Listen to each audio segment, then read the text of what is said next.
वर्ष व्यतीत हो जाएंगे। जब राजा ने सुना तो राजा शोक में विकल हो जाते हैं कि शोक विकल पुण्य पूछ नरेशु, सोच विकल पुण्य पूछ नरेशु।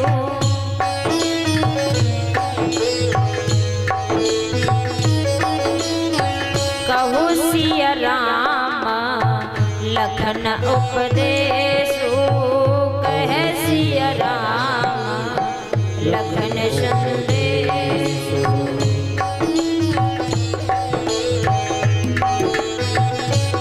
ओ राम रूप गुण शील स्वभाव, सुमिर सुमिर और सोच कलाऊ।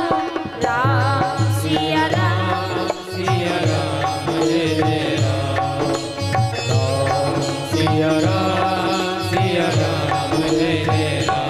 बोलो राम सिया राम जय जय राम। बोलो राम सिया राम।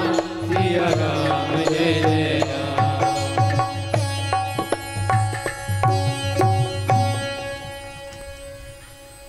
राजा दशरथ ने जब सुना,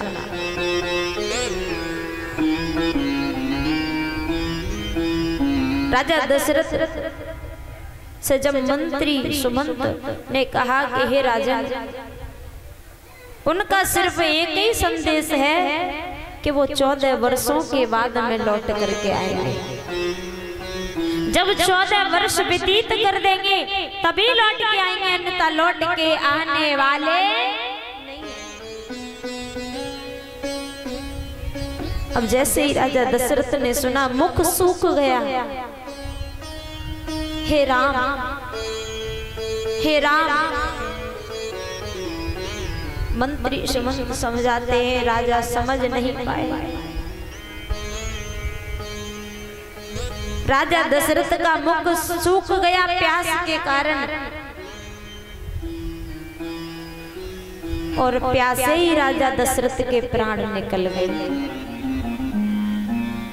और राजा दशरथ को पानी नहीं पिला पाया क्योंकि पानी पिलाने वाला नहीं था कोई।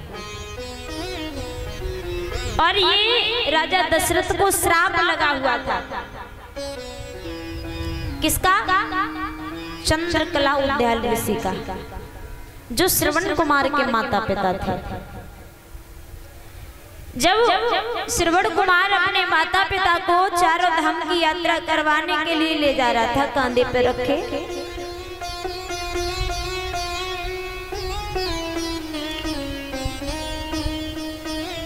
माता पिता को प्यास लगी। जब श्रवण कुमार जल लेने के लिए सरोवर पे पहुंचा,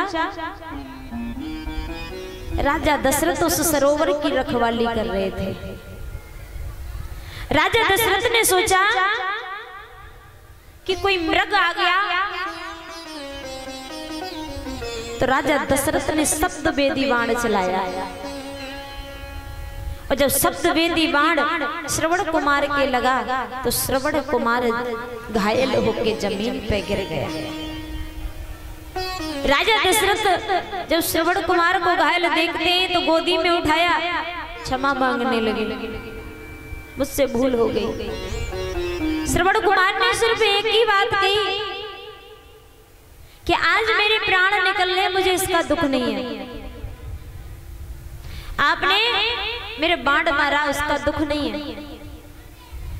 दुख सिर्फ एक बात का है कि मैं अपने जीते जी अपने प्यासे माँ बाप को पानी नहीं पिला पाया। श्रवण कुमार ने राजा दशरथ से कहा कि मैं अपने जीते जी अपने अंधे माता पिता, अपने प्यासे माता पिता को पानी नहीं पिला पाया।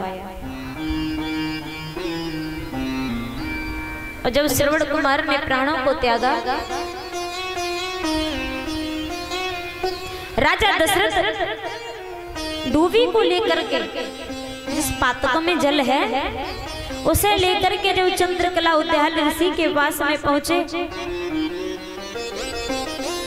कहते ना माता पिता अपने बच्चे को आहट से पहचान लेते हैं। राजा दशरथ ने कहा कि पानी पी लीजिए। चंद्रकला उद्याल ऋषि ने कहा मेरा बेटा कहाँ है, श्रवण कुमार कहाँ है। जब राजा दशरथ ने सरोवर की सारी बातें बताई कि मेरे कारण आज तुम्हारे पुत्र की मृत्यु हो गई, तो चंद्रकला उद्याल ऋषि ने श्राप दिया कि आज हम प्यास में अपने पुत्र के वियोग में प्यासे अपने प्राणों को त्याग रहे हैं। हम तुम्हें श्राप देते हैं कि तुम भी अपने पुत्र के वियोग में प्यासे अपने प्राणों को त्यागोगे।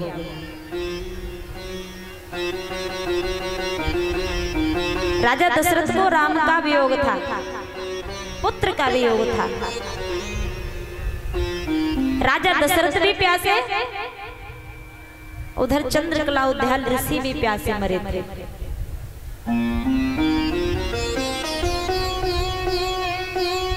महाराज जब राजा दशरथ की मृत्यु हुई, वशिष्ठ जी ने जब भरत की ननहाल में खबर भिजवाई तो भरत को बुलाया। और जब भरत आए ना तो भरत ने देखा कि अयोध्या में शोक क्यों समाया हुआ है, दुख का माहौल क्यों है। अच्छा, नगर में कुछ हो जाए, अचानक गांव में किसी की मृत्यु हो जाए तो माहौल पता पड़ जाता है, कोई दुख हो जाए तो पता पड़ जाता है। भरतलाल ने देखा कि आज अयोध्या में इतनी उदासी क्यों है।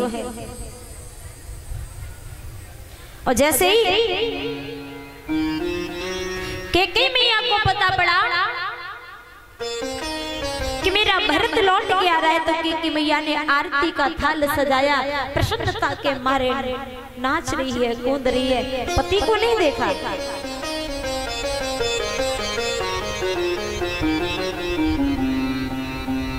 महाराज जैसे ही भरतलाल महलों में आए और महलों में आकर के जब पता पड़ा कि मेरी मैया कैकेयी ने मेरे भैया राम के लिए 14 वर्षों का वनवास मांग लिया, मेरे लिए 14 वर्षों का वनवास अगर मांग लेती तो इतना दुख नहीं होता, पर लेकिन मेरी मैया कैकेयी ने तो मेरे बड़े भाई राम के लिए वनवास मांग लिया। और राम के बिना ये अयोध्या अयोध्या नहीं है। तो भरतलाल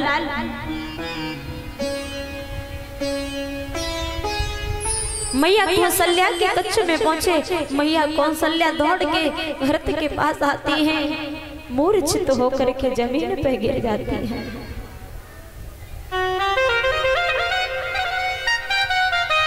भरतलाल ने मैया कौशल्या को उठाया और जब मैया कौशल्या ने सारा हाल बताया तो मैया कैकेयी के बारे में भरतलाल कहने लगे कि माता नहीं कुमाता है।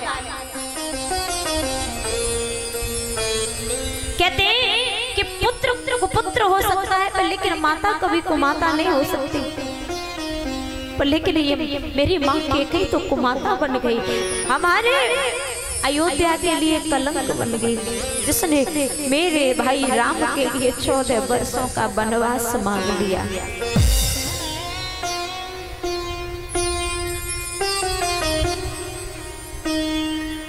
मैया कैकेयी के पास में जब भरतलाल पहुंचे, भरत ने कहा, हे मां, जिस समय तू मेरे राम के लिए, मेरे भाई के लिए, मेरे बड़े भाई के लिए 14 वर्षों का वनवास मांग रही थी, तो क्या तेरी जीभ नहीं जली? तेरे जीभ में कीड़े नहीं पड़े? जो तूने तेरे हाथ पैर नहीं कांपे, राम जैसे भाई को वनवास भेज दिया। के कई कहने लगी, हे भरत मैंने ये सब किसके लिए किया? तेरे लिए किया। राम अयोध्या का राजा बन जाता, तू सेवक बन जाता। भरतलाल कहने लगे, हे माँ मैं तो वैसे भी सेवक हूँ, मेरा जन्म ही राम की सेवा करने के लिए हुआ है।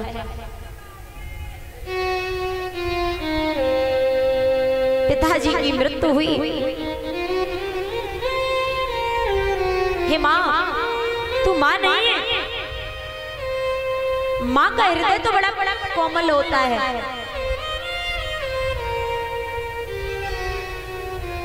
माँ का हृदय तो बड़ा पवित्र होता है, निर्मल होता है।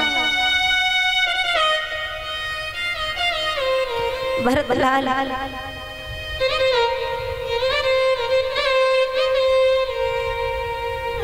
को वशिष्ठ जी ने समझाया कि हे भरत इसमें कैकेयी का कोई दोष नहीं है, ये सब तो सरस्वती माँ ने करवाया है, और जो होना था वो हो गया। अब तुम अपने पिता का दाह संस्कार करो। राम तो यहाँ नहीं है, दाह संस्कार तो करना पड़ेगा। भरतलाल कहने लगे, अब ज्यादा दूर नहीं गए होंगे मेरे बड़े भैया, मैं जाता हूँ, राम जी को लेके आता हूँ, वही पिता का दाह संस्कार करेंगे। वशिष्ठ जी ने कहा बहुत देर हो जाएगी। महाराज